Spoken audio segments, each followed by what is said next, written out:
ಒಟ್ಟಿಗೆ ಇದ್ದಾನೆ. ಅದರಿಂದ ಅವರ ಜೊತೆಯಲ್ಲಿ ಇರ್ತಕ್ಕಂಥವ್ರು ಸುತ್ತಮುತ್ತಲು ಇರ್ತಕ್ಕಂಥವ್ರಿಗೆ ಕೆಲವು ಸತಿ ಇಲ್ಲಿ ಅವ್ರ ಹತ್ರನೂ ಮಾತಾಡಿರ್ತಾರೆ, ಅಲ್ಲಿ ಇನ್ನೊಬ್ಬರ ಹತ್ರನೂ ಮಾತಾಡಿರ್ತಾರೆ. ಈ ಡಬಲ್ ಗೇಮ್ ಅಂತದಲ್ಲ, ಆ ಥರ ಮಾಡ್ತಕ್ಕಂಥ ಜನಗಳು ಸುತ್ತಮುತ್ತ ಇರ್ತಾರೆ. ಆದ್ದರಿಂದ ಮೊದಲನೇದಾಗಿ ತುಂಬ ಜನ ನನ್ನನ್ನು ಈ ಪ್ರಶ್ನೆ ಕೇಳಿದ್ದಾರೆ, ಯಾಕೆ ಕುಮಾರಸ್ವಾಮಿ ಅವರು ಸ್ವತಂತ್ರವಾಗಿ ಸಿ ಎಮ್ ಆಗಿಲ್ಲ, ಯಾವುದೋ ಇನ್ನೊಬ್ಬರನ್ನ ಆಶ್ರಯಿಸ್ಕೊಂಡೇ ಅದು ಸಿ ಎಮ್ ಆಗಬೇಕು ಈ ಥರ ಎಲ್ಲ ಅನ್ನೋದು.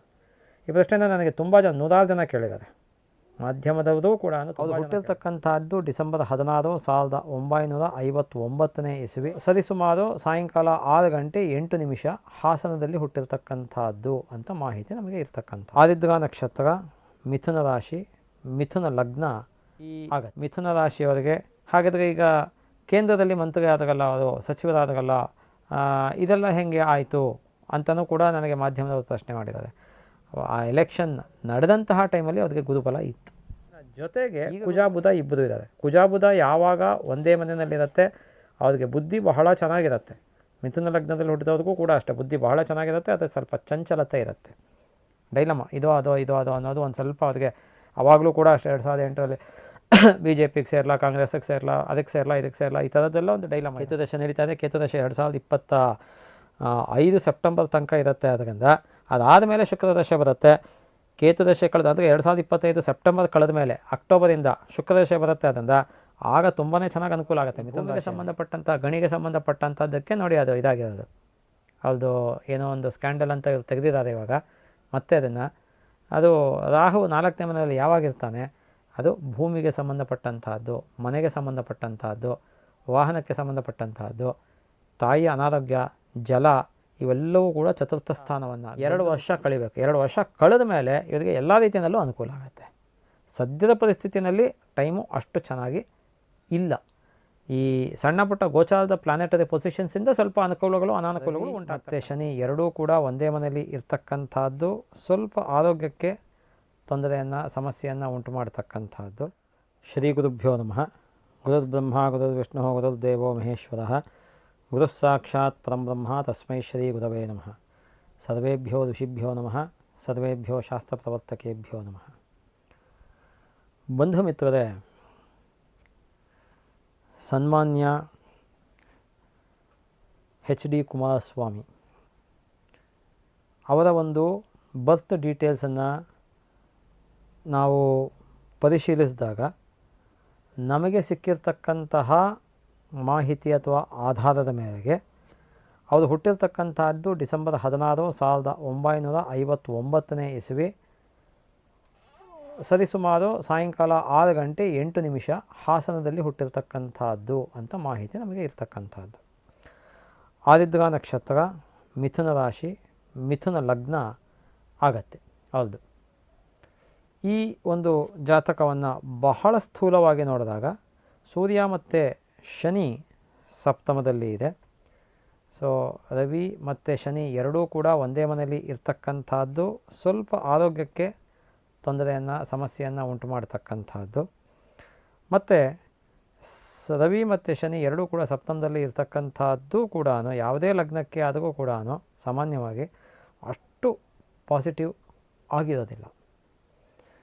ಮತ್ತು ಈ ಚಂದ್ರ ಲಗ್ನದಲ್ಲೇ ಇದ್ದಾನೆ. ಲಗ್ನದಲ್ಲೇ ಚಂದ್ರ ಇರ್ತಕ್ಕಂಥದ್ದು ಒಳ್ಳೆಯದು. ಆದರೆ ಲಗ್ನಕ್ಕೆ ಕುಜನ ದೃಷ್ಟಿ, ಯಾಕೆಂದರೆ ಕುಜ 6ನೇ ಮನೆಯಲ್ಲಿ, ಕುಜ ಬುಧ ಗುರು 3 ಗ್ರಹಗಳು ಕೂಡ 6ನೇ ಮನೆಯಲ್ಲಿ ಇದ್ದಾರೆ. 4ನೇ ಮನೆಯಲ್ಲಿ ರಾಹು ಇದ್ದಾನೆ, ದಶಮದಲ್ಲಿ ಕೇತು ಇದ್ದಾನೆ, ಪಂಚಮದಲ್ಲಿ ಶುಕ್ರ ಇದ್ದಾನೆ. ಸೊ ಈ ಕುಜ ಬುಧ ರಾಹು, ಕುಜ ಬುಧ ಗುರು ಒಂದೇ ಮನೆಯಲ್ಲಿ 6ನೇ ಮನೆಯಲ್ಲಿದ್ದಾರೆ. ಮೊದಲನೇದಾಗಿ ತುಂಬ ಜನ ನನ್ನನ್ನು ಈ ಪ್ರಶ್ನೆ ಕೇಳಿದ್ದಾರೆ, ಯಾಕೆ ಕುಮಾರಸ್ವಾಮಿ ಅವರು ಸ್ವತಂತ್ರವಾಗಿ ಸಿ ಎಮ್ ಆಗಿಲ್ಲ, ಯಾವುದೋ ಇನ್ನೊಬ್ಬರನ್ನ ಆಶ್ರಯಿಸ್ಕೊಂಡೇ ಅದು ಸಿ ಎಮ್ ಆಗಬೇಕು ಈ ಥರ ಎಲ್ಲ ಅನ್ನೋದು. ಈ ಪ್ರಶ್ನೆನ ನನಗೆ ತುಂಬ ಜನ, 100 ಜನ ಕೇಳಿದ್ದಾರೆ. ಮಾಧ್ಯಮದವರು ಕೂಡ ತುಂಬ ಜನ ಕೇಳಿದ್ದಾರೆ. ನಾವು ಮೊದಲನೇದಾಗಿ ಕರ್ಮಸ್ಥಾನವನ್ನು ನೋಡ್ತೀವಿ, ಸೂರ್ಯನನ್ನು ನೋಡ್ತೀವಿ, ಗುರುವನ್ನು ನೋಡ್ತೀವಿ. ಇದೆಲ್ಲವನ್ನು ನಾವು ನೋಡಿದಾಗ ಇವರ ಒಂದು ಜಾತಕದಲ್ಲಿ ಕರ್ಮಸ್ಥಾನಾಧಿಪತಿ ಬಂದು ಗುರು ಷಷ್ಠದಲ್ಲಿ ಇದ್ದಾನೆ. ಕರ್ಮಕ್ಷೇತ್ರದಲ್ಲಿ ಅಂದರೆ 10ನೇ ಮನೆಯಲ್ಲಿ ಕೇತು ಇದ್ದಾನೆ. ಇದೆರಡನ್ನು ಮುಖ್ಯವಾಗಿ ನಾವು ಗಮನಿಸಿದಾಗ ಕರ್ಮಾಧಿಪತಿ ಷಷ್ಠದಲ್ಲಿದ್ದಾನೆ ಅಂದರೆ ಷಷ್ಠ ಸ್ಥಾನ ಅನ್ನತಕ್ಕಂಥದ್ದು ಶತ್ರುಕ್ಷೇತ್ರ, ಮತ್ತು ರೋಗಕ್ಷೇತ್ರ ಇವೆಲ್ಲವೂ ಕೂಡ ಆಗಿರ್ತಕ್ಕಂಥದ್ದು. ಅಲ್ಲಿ ಗುರುವಿನ ಜೊತೆಗೆ ಕುಜಾಬುಧ ಇಬ್ಬರು ಇದ್ದಾರೆ. ಕುಜಾಬುಧ ಯಾವಾಗ ಒಂದೇ ಮನೆಯಲ್ಲಿರುತ್ತೆ ಅವ್ರಿಗೆ ಬುದ್ಧಿ ಬಹಳ ಚೆನ್ನಾಗಿರುತ್ತೆ. ಮಿಥುನ ಲಗ್ನದಲ್ಲಿ ಹುಟ್ಟಿದವ್ರಿಗೂ ಕೂಡ ಅಷ್ಟೇ ಬುದ್ಧಿ ಬಹಳ ಚೆನ್ನಾಗಿರುತ್ತೆ, ಅದು ಸ್ವಲ್ಪ ಚಂಚಲತೆ ಇರುತ್ತೆ. ಡೈಲಮ ಇದೋ ಅದೋ ಅನ್ನೋದು ಒಂದು ಸ್ವಲ್ಪ ಅವ್ರಿಗೆ ಆವಾಗಲೂ ಕೂಡ ಅಷ್ಟೇ 2008ರಲ್ಲಿ BJPಗೆ ಸೇರಲ್ಲ, ಕಾಂಗ್ರೆಸ್ಸಿಗೆ ಸೇರಲ್ಲ, ಅದಕ್ಕೆ ಸೇರಲ್ಲ, ಇದಕ್ಕೆ ಸೇರಲ್ಲ, ಈ ಥರದ್ದೆಲ್ಲ ಒಂದು ಡೈಲಮ ಇರುತ್ತೆ.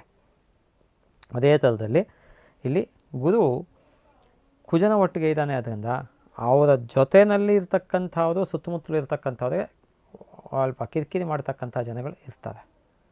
ಅದರಿಂದನೇ ಕೆಲವು ಸತಿ ಇಲ್ಲಿ ಅವ್ರ ಹತ್ರನೂ ಮಾತಾಡಿರ್ತಾರೆ, ಅಲ್ಲಿ ಇನ್ನೊಬ್ಬರ ಹತ್ರನೂ ಮಾತಾಡಿರ್ತಾರೆ. ಈ ಡಬಲ್ ಗೇಮ್ ಅಂತದಲ್ಲ, ಆ ಥರ ಮಾಡ್ತಕ್ಕಂಥ ಜನಗಳು ಸುತ್ತಮುತ್ತ ಇರ್ತಾರೆ. ಆದ್ದರಿಂದ ಅವರಿಗೆ ಸ್ವತಂತ್ರವಾಗಿ ಆಗ್ತಕ್ಕಂಥದ್ದು ಸ್ವಲ್ಪ ಕಮ್ಮಿ.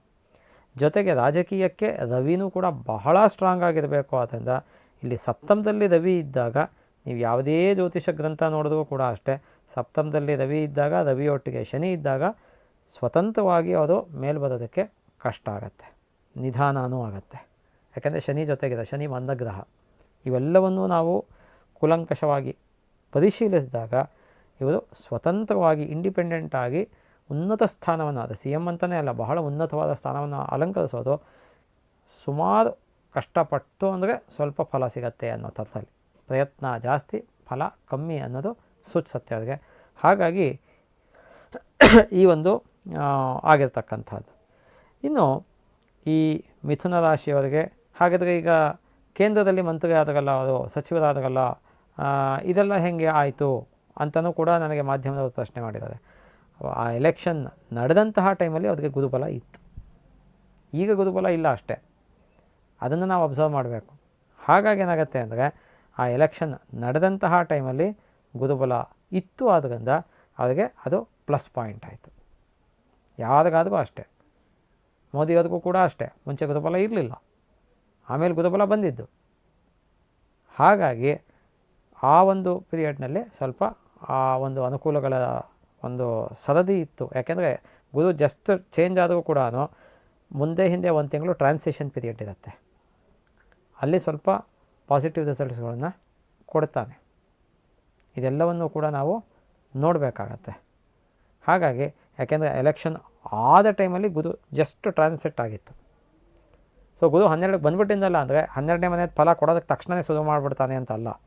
1 ತಿಂಗಳು 2 ತಿಂಗಳು ಕಳೆದ ನಂತರದಲ್ಲಿ ಸರಿಯಾದಂತಹ ಫಲವನ್ನು ಕೊಡೋದಕ್ಕೆ ಪ್ರಾರಂಭ ಮಾಡ್ತಕ್ಕಂಥದ್ದು ಗುರು, ಶನಿ, ರಾಹುಕೇತುಗಳು ಇವೆಲ್ಲವೂ ಕೂಡ ಅಷ್ಟೇ. ಇಂತಿಷ್ಟು ಕಾಲ ಅಂತ ಇರುತ್ತೆ ಅದಕ್ಕೆ, ಅದರ ಮೇಲೆ ಅದು ಆಗ್ತಕ್ಕಂಥದ್ದು. ಹಾಗಾಗಿ ಇಲ್ಲಿ ಇವರ ಒಂದು ಜಾತಕವನ್ನು ನಾವು ಪರಿಶೀಲಿಸಿದಾಗ ಸದ್ಯದ ಪರಿಸ್ಥಿತಿಯಲ್ಲಿ ಅವರಿಗೆ ಈ ಒಂದು ಕೇತುದಶೆ ಶನಿ ಭುಕ್ತಿ ಅನ್ನತಕ್ಕಂಥದ್ದು ನಡೀತಾ ಇದೆ. ಸೆಪ್ಟೆಂಬರ್ 30 ತನಕ ಇರುತ್ತೆ. ಅದು ಸೆಪ್ಟೆಂಬರ್ 30 ಆದಮೇಲೆ ಅವರಿಗೆ ಕೇತುದಶೆ ಬುಧ ಭುಕ್ತಿ ಬರುತ್ತೆ. ಈ ಕೇತುದಶೆ ಬುಧ ಭುಕ್ತಿ ಬಂದಾಗ ಸ್ವಲ್ಪ ಅನುಕೂಲತೆಗಳು ಆಗತ್ತೆ. ಸ್ವಲ್ಪ ಈ ಕೇತುದಶೆ ಅಥವಾ ರಾಹುದಶೆ ಅಂದಾಗ ಒಳಗೊಳಗೆ ಏನಾದರೂ ಕೆಲವು ಜನಗಳು ರಾಜಕೀಯದಲ್ಲಿ ತೊಂದರೆಗಳನ್ನು ಕೊಡ್ತಕ್ಕಂಥವ್ರು ಇರ್ತಾರೆ. ಅಂಥವ್ರ ಬಗ್ಗೆ ಸ್ವಲ್ಪ ಎಚ್ಚರಿಕೆಯಲ್ಲಿ ಇರಬೇಕಾಗತ್ತೆ. ಪಾಸಿಟಿವ್ ರಿಸಲ್ಟ್ಸು ಇದೆ, ಜೊತೆಗೆ ಸ್ವಲ್ಪ ನೆಗೆಟಿವ್ ರಿಸಲ್ಟ್ಸು ಇದೆ. ಯಾಕೆ ಇದೆ ಅಂದರೆ ರಾಹುದಶೆ ಅಥವಾ ಕೇತುದಶೆ ಅನ್ನೋದು, ರಾಹು ಕೇತುಗಳು ಛಾಯಾಗ್ರಹಗಳು. ಎಲ್ಲರೂ ಅರ್ಥ ಮಾಡ್ಕೊಳ್ಳಿ ಅದನ್ನು. ಜ್ಯೋತಿಷ್ಯ ನಾನು ಯಾವುದೇ ವಿಡಿಯೋ ಮಾಡಿದ್ರೂ ಒಂದು ಅರ್ಧ ನಿಮಿಷ 1 ನಿಮಿಷ ಜ್ಯೋತಿಷ್ಯ ಪಾಠವನ್ನು ಮಾಡಿಬಿಟ್ಟಿರ್ತೇನೆ ಜೊತೆಗೆ. ಯಾಕೆಂದರೆ ನಾನು ಎಷ್ಟೋ 20 ವರ್ಷದಿಂದ ಪಾಠ ಮಾಡ್ತಾಯಿದ್ದೀನಿ. ಅದರಿಂದ ಜ್ಯೋತಿಷ್ಯದಲ್ಲಿ ರಾಹುಕೇತುಗಳು ಛಾಯಾಗ್ರಹಗಳು. ಈ ರಾಹುಕೇತುಗಳು ದಶೆ ಆಗಲಿ, ಭುಕ್ತಿ ಆಗಲಿ, ಅಂತರ್ಭುಕ್ತಿ ಆಗಲಿ, ಈ ಥರದ್ದೆಲ್ಲ ಸೂಕ್ಷ್ಮ ಭುಕ್ತಿ, ಪ್ರಾಣಭುಕ್ತಿ ಈ ಥರದೆಲ್ಲ ಇದೆ. ಏನೋ ಒಂದು ನಡೀತಾ ಇರಬೇಕಾದ್ರೆ ಒಳಗೊಳಗೇ ಕೆಲವು ಸತಿ ನಡೀತಾ ಇರುತ್ತೆ ಪಿತೂರಿಗಳು.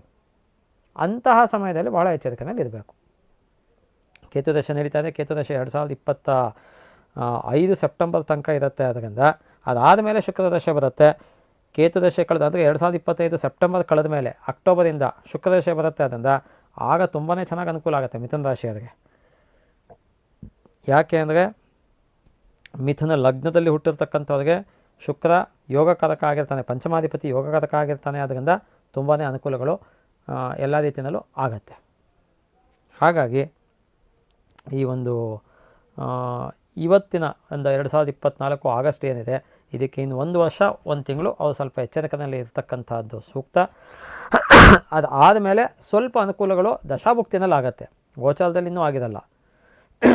ಯಾಕೆ ಅಂದರೆ ಗೋಚಾರದಲ್ಲಿ ಮುಂದಿನ ಒಂದು ಮೇಗೆ ಗುರು ಬದಲಾವಣೆ ಆಯಿತು ಅಂದರೂ ಕೂಡ ಜನ್ಮ ರಾಶಿಗೆ ಬರ್ತಾನೆ. ಸೊ 2026 ಜೂನ್ ಕಳಿಬೇಕು, ಜೂನೋ ಜುಲೈಯೋ ಅದು ಇನ್ನೂ 2 ವರ್ಷದ ಪಂಚಾಂಗ ನೋಡಿದಾಗ ಗೊತ್ತಾಗುತ್ತೆ. ಸೊ ಹಾಗಾಗಿ ಇನ್ನೂ ಒಂದು ಹತ್ತತ್ರ 2 ವರ್ಷ ಕಳಿಬೇಕು. 2 ವರ್ಷ ಕಳೆದ ಮೇಲೆ ಇವರಿಗೆ ಎಲ್ಲ ರೀತಿಯಲ್ಲೂ ಅನುಕೂಲ ಆಗುತ್ತೆ. ಸದ್ಯದ ಪರಿಸ್ಥಿತಿಯಲ್ಲಿ ಟೈಮು ಅಷ್ಟು ಚೆನ್ನಾಗಿ ಇಲ್ಲ. ಈ ಸಣ್ಣ ಪುಟ್ಟ ಗೋಚಾರದ ಪ್ಲಾನೆಟರಿ ಪೊಸಿಷನ್ಸಿಂದ ಸ್ವಲ್ಪ ಅನುಕೂಲಗಳು ಅನಾನುಕೂಲಗಳು ಉಂಟಾಗ್ತಕ್ಕಂಥದ್ದು. ಹಾಗಾಗಿ ಅದು ಕಳೀತು ಅಂದರೆ ಅದಕ್ಕೆ ಸ್ವಲ್ಪ ಅನುಕೂಲ ಆಗುತ್ತೆ. 2026 ನಂತರ ಅಲ್ಲಿ ತನಕ ಸ್ವಲ್ಪ ಎಚ್ಚರಿಕೆಯಲ್ಲಿ ಇರ್ತಕ್ಕಂಥದ್ದು ಸೂಕ್ತ. ಮತ್ತು ಯಾವುದೇ ರೀತಿಯಾದಂಥ 4ನೇ ಮನೆಯಲ್ಲಿ ರಾಹು ಇದೆ. 4ನೇ ಚತುರ್ಥ ಸ್ಥಾನ ಅಂದ್ರೇ ಗೃಹಸ್ಥಾನ, ಭೂಮಿ ಸ್ಥಾನ, ವಾಹನ ಸ್ಥಾನ, ಮಾತೃಸ್ಥಾನ ಇವೆಲ್ಲವೂ ಕೂಡ. ಇವಾಗ ಈ ಭೂಮಿಗೆ ಸಂಬಂಧಪಟ್ಟಂಥ ಗಣಿಗೆ ಸಂಬಂಧಪಟ್ಟಂಥದ್ದಕ್ಕೆ ನೋಡಿ ಅದು ಇದಾಗಿರೋದು, ಅದು ಏನೋ ಒಂದು ಸ್ಕ್ಯಾಂಡಲ್ ಅಂತ ತೆಗೆದಿದ್ದಾರೆ ಇವಾಗ. ಮತ್ತೆ ಅದನ್ನು ಅದು ರಾಹು 4ನೇ ಮನೆಯಲ್ಲಿ ಯಾವಾಗಿರ್ತಾನೆ, ಅದು ಭೂಮಿಗೆ ಸಂಬಂಧಪಟ್ಟಂತಹದ್ದು, ಮನೆಗೆ ಸಂಬಂಧಪಟ್ಟಂತಹದ್ದು, ವಾಹನಕ್ಕೆ ಸಂಬಂಧಪಟ್ಟಂತಹದ್ದು, ತಾಯಿಯ ಅನಾರೋಗ್ಯ, ಜಲ ಇವೆಲ್ಲವೂ ಕೂಡ ಚತುರ್ಥ ಸ್ಥಾನವನ್ನು, ಬಂಧು ಮಿತ್ರರು ಇವೆಲ್ಲವೂ ಕೂಡ ಚತುರ್ಥ ಸ್ಥಾನವನ್ನು ಸೂಚಿಸುತ್ತೆ. ರಾಜಕೀಯ ವ್ಯಕ್ತಿಗಳಿಗೆ ಬಂಧು ಮಿತ್ರರು ಅಂದರೆ ತಮ್ಮ ಪೊಲಿಟಿಕಲ್ ಪಾರ್ಟಿನಲ್ಲಿರ್ತಕ್ಕಂಥವ್ರು ಸೇರಿಕೊಳ್ತಾರೆ. ಇದು ಬಹಳ ಮುಖ್ಯ ಇದು. ಹಾಗಾಗಿ ಇವರು ಭಾಳ ಬುದ್ಧಿವಂತರು. ಮಿಥುನ ಲಗ್ನದಲ್ಲಿ ಹುಟ್ಟಿದವ್ರ ಬುದ್ಧಿ ಭಾಳ ಚೆನ್ನಾಗಿರುತ್ತೆ.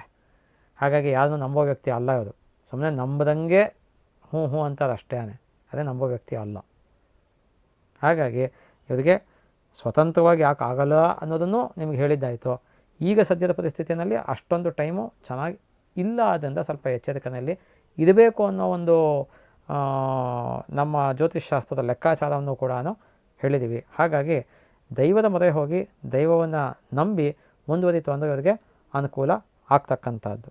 ಎಗೇನ್ ಇವರು ಹರಿಹರರನ್ನು, ಶಿವ ಮತ್ತು ವಿಷ್ಣುವನ್ನು ಆರಾಧನೆ ಮಾಡ್ತಕ್ಕಂಥದ್ದು, ದುರ್ಗೆಯನ್ನು ಆರಾಧನೆ ಮಾಡ್ತಕ್ಕಂಥದ್ದು, ಎಲ್ಲ ಕಾರ್ಯಗಳಿಗೆ ನಿರ್ವಿಘ್ನತೆ ಅಂದರೆ ತೊಂದರೆ ಆಗದೇ ಇರೋ ಹಾಗೆ ಗಣಪತಿಯನ್ನು ಆರಾಧನೆ ಮಾಡ್ತಕ್ಕಂಥದ್ದು ಬಹಳ ಸೂಕ್ತ ಅಂತ ಹೇಳ್ತೀನಿ.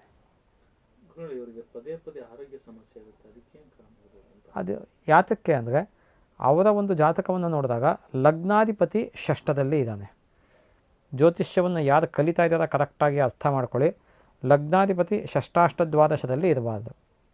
ನಾನು ಯಾವಾಗಲೂ ಹೇಳ್ತಾ ಇರ್ತೀನಿ, ಯಾವುದೇ ಗ್ರಹಗಳು 6, 8, 12 ದುಸ್ಥಾನ ಅಂತ ಕರಿತೀವಿ ಜ್ಯೋತಿಷ್ಯದಲ್ಲಿ, ತ್ರಿಕ ಅಂತ ಕರಿತೀವಿ. ಲಗ್ನದಿಂದ, ಜನ್ಮ ಲಗ್ನದಿಂದ 6, 8, 12ನೇ ಸ್ಥಾನಗಳಲ್ಲಿ ಯಾವುದೇ ಗ್ರಹಗಳು ಇರಬಾರ್ದು. ಇವರ ಜಾತಕದಲ್ಲಿ ಲಗ್ನಾಧಿಪತಿಯೇ ಬುಧ 6ನೇ ಮನೆಯಲ್ಲಿದ್ದಾನೆ, ಕುಜ ಮತ್ತು ಗುರು ಒಟ್ಟಿಗೆ ಇದ್ದಾನೆ. ಅದು ಬುಧ ಇರತಕ್ಕಂಥದ್ದು ಶತ್ರುಕ್ಷೇತ್ರದಲ್ಲಿ, ಕುಜ ಬುಧ ಸಮಶತ್ರುತ್ವ. ಹಾಗಾಗಿ ಏನಾಗುತ್ತೆ ಅಂದರೆ ಅನಾರೋಗ್ಯ ಅನ್ನತಕ್ಕಂಥದ್ದು ಲಗ್ನಾಧಿಪತಿ ಷಷ್ಠದಲ್ಲಿರ್ತಕ್ಕಂಥ ಎಲ್ಲ ಜಾತಕಗಳಿಗೂ ಆಗುತ್ತೆ. ಲಗ್ನಾಧಿಪತಿ ಅಷ್ಟಮದಲ್ಲಿತ್ತು ಅಂದರೆ ಚಿಂತೆ, ಟೆನ್ಷನ್ ಆಗ್ತಕ್ಕಂಥದ್ದು, ವರೀಸ್ ಆಗ್ತಕ್ಕಂಥದ್ದು. ಲಗ್ನಾಧಿಪತಿ ವೇದಲ್ಲಿತ್ತು ಅಂದರೆ ಲೈಫ್ ಲಾಂಗ್ ಯಾವಾಗಲೂ ಖರ್ಚಾಗ್ತಕ್ಕಂಥದ್ದು. ಇವೆಲ್ಲವೂ ಕೂಡ ಆಗುತ್ತೆ. ಹಾಗಾಗಿ ಲಗ್ನಾಧಿಪತಿ ಷಷ್ಠದಲ್ಲಿ ಕುಜ ಗುರು ಒಟ್ಟಿಗೆ ಇದ್ದಾರೆ. ಆದ್ದರಿಂದ ಅದಕ್ಕೆ ಆರೋಗ್ಯವನ್ನು ಸ್ವಲ್ಪ ಚೆನ್ನಾಗಿ ನೋಡ್ಕೊಳ್ತಕ್ಕಂಥದ್ದು ಸೂಕ್ತ.